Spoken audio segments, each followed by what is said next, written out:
Shalom, apa kabar?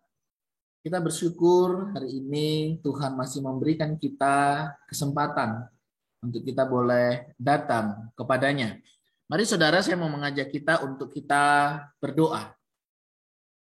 Tuhan, terima kasih. Kami bersyukur untuk saat ini Engkau boleh memberkati kami. Terima kasih Engkau boleh menjaga melindungi kami sepanjang malam dalam istirahat. Dan saat ini Engkau boleh memberikan kami kesempatan untuk kami boleh bersama membaca, merenungkan firman. Tolong kami, untuk kami boleh mengerti, dan kami juga boleh melakukannya. Allah Roh Kudus pimpin kami. Di dalam nama Tuhan Yesus Kristus, haleluya. Amin. Saudara yang dikasihi dan mengasihi Tuhan, hari ini kita akan membaca firman Tuhan yang terambil di dalam kitab Yakobus. Ya, bacaan kita hari ini sudah sampai di Yakobus 3.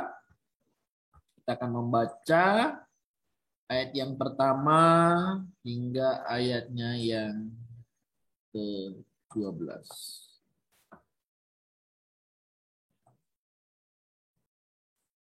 Baik, Yakobus pasalnya yang ketiga. Kita akan membaca dari ayat yang pertama hingga ayatnya yang ke-12. Saudara-saudaraku, janganlah banyak orang di antara kamu mau menjadi guru. Sebab kita tahu bahwa sebagai guru kita akan dihakimi menurut ukuran yang lebih berat. Sebab kita semua bersalah dalam banyak hal. Barang siapa tidak bersalah dalam perkataannya, ia adalah orang sempurna, yang dapat juga mengendalikan seluruh tubuhnya. Kita mengenal kekang pada mulut kuda, sehingga ia menuruti kehendak kita. Dengan jalan demikian, kita dapat juga mengendalikan seluruh tubuhnya.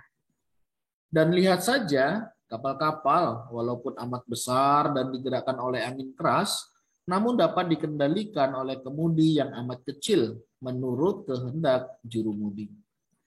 Demikian juga lidah, walaupun suatu anggota kecil dari tubuh, namun dapat memegahkan perkara-perkara yang besar.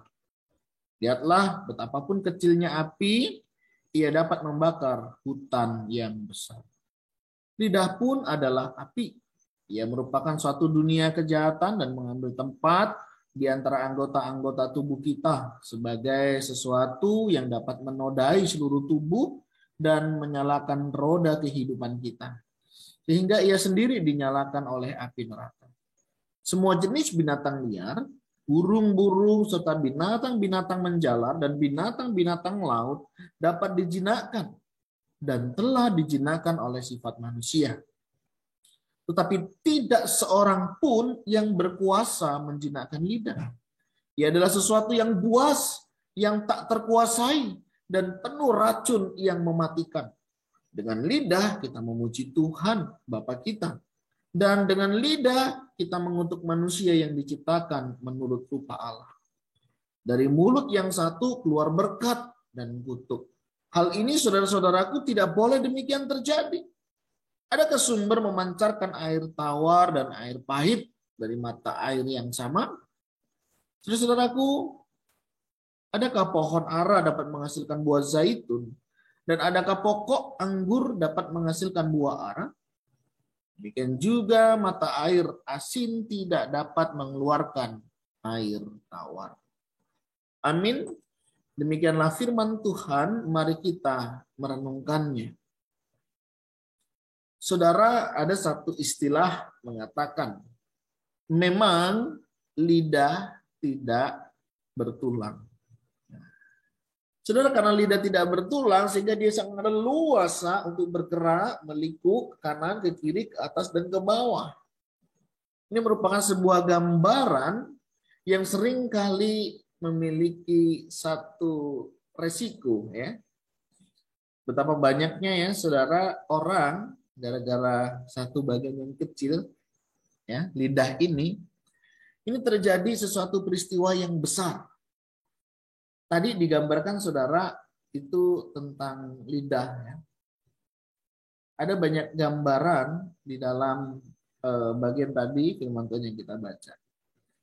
Lidah itu bisa dikatakan seperti ini, saudara. Ya. Api yang kecil, tetapi sangat membahayakan. Ya. Dia bisa membakar hutan yang luas. Nah, saudara, hari-hari ini kita belajar tentang kitab Yakobus yang mengingatkan kita bagaimana kehidupan anak-anak Tuhan. Nah, bagian hari ini anak-anak Tuhan untuk bisa menguasai lidah. Apakah mudah, saudara, menguasai lidah, satu bagian tubuh kita yang kecil ini? Ternyata tidak mudah, saudara. Tadi Yakobus mengingatkan, kuda yang tenaganya luar biasa itu, saudara, ya, ketika diberikan tali kekang, kuda yang luar biasa itu tenaganya kuat, bisa dikendalikan. Kemudian yang kedua, contoh kapal. Ya. Kemarin waktu saya pulang ke Sumatera, berkesempatan naik kapal, dan kebetulan ada teman saya yang jaga waktu itu. Saya izin, boleh nggak masuk ke ruang nakoda di atas di Anjungan, karena teman lama, wes naik aja Sol katanya. Dan saya di sana memperkenalkan kepada anak-anak tentang situasi di Anjungan dulu di sana gitu ya. Dan saya memperkenalkan tentang kemudi Kapal yang besar seperti itu itu hanya digerakkan oleh kemudi. Nggak lebih besar dari ini, saudara, kemudinya. Kecil Anak saya aja bisa megang. Dan anak saya dikasih kesempatan ini, kalau mau pegang nggak apa-apa katanya. Kebetulan dia teman satu angkatan saya dulu. Nah, kapal yang besar itu, saudara, bisa dikendalikan dengan kemudi yang sangat kecil. Tetapi, saudara, lidah kita yang kecil ini seringkali kita tidak bisa mengendalikannya. Terkadang lidah ini bisa memuji Tuhan, tetapi terkadang juga lidah ini bisa mengutuki. Bisa berkata berkat, tetapi juga bisa berkata yang menjadi malapetaka.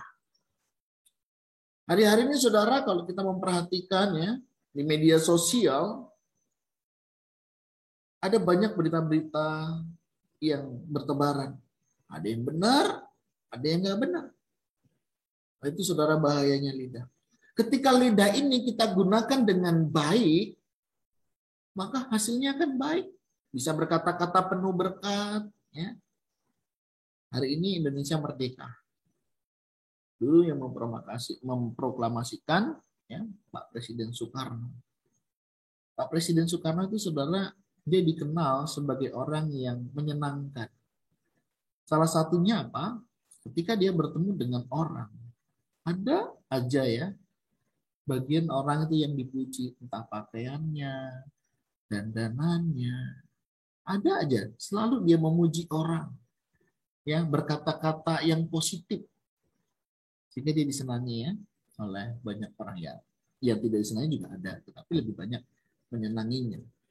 Nah, saudara, bagaimana hari ini kita menggunakan lidah kita? Apakah kita menggunakannya untuk berkata-kata yang baik menjadi berkat, atau berkata-kata yang menyakiti, melukai orang lain?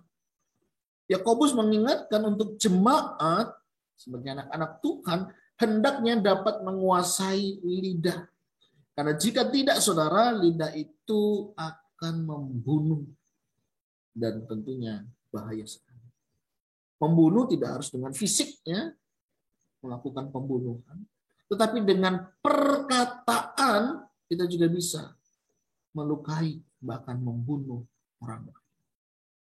Mungkin kita bisa berkata maaf, tapi bekas itu tidak bisa dipungkiri. Contoh, saudara, ini sebuah kertas masih cukup baik kondisinya. Dan ketika saudara berkata-kata misalnya tidak baik kita memberikan stempel khusus kepada orang lain. Ini ada bekasnya, saudara. Saudara-saudara berkata lagi, ada bekasnya lagi, saudara. Berkata-kata yang tidak baik, berkata-kata yang tidak benar, berkata-kata kotor, menstempel seseorang. Kertasnya seperti ini. Mungkin saudara mulai berkata, maaf, maaf, maaf, dan maaf. Bisakah kertas ini seperti semula? Tetap memiliki bekas, saudara. Nah, ini yang seringkali kita tidak sadari. Dengan mudahnya kita berkata-kata, dengan mudahnya kita juga berkata minta maaf.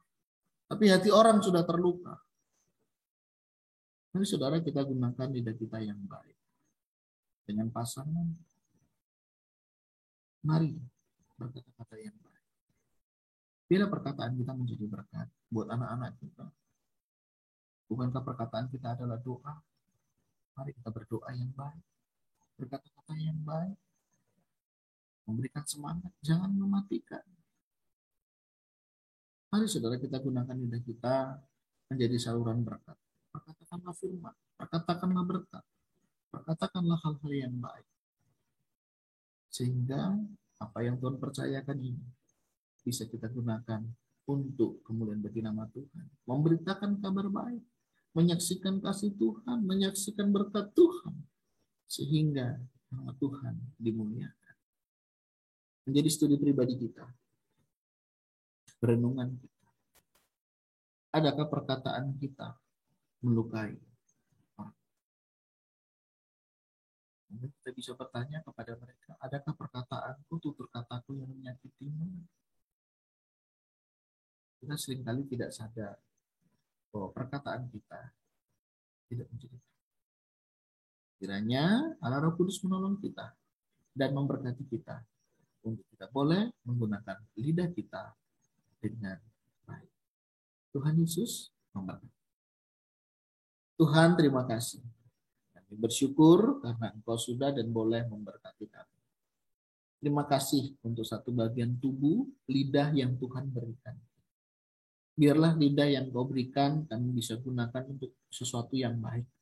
Berkata-kata yang baik, kata-kata yang memberkati, kata-kata yang memuliakan nama-Mu, kata-kata yang menjadi berkat buat orang lain, kata-kata yang menguatkan orang lain.